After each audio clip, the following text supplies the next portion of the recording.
Welcome back to another technical deep dive here in the debug zone. Today we're tackling a big question and breaking it down with insights from other users. Hopefully this clears up some misconceptions and helps you get the answer you need. So buckle up, stay a little curious, and let's jump right in.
And that's a wrap.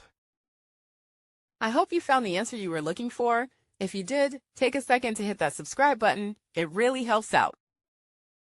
And let me know in the comments which solution worked best for you. See you next time in the debug zone.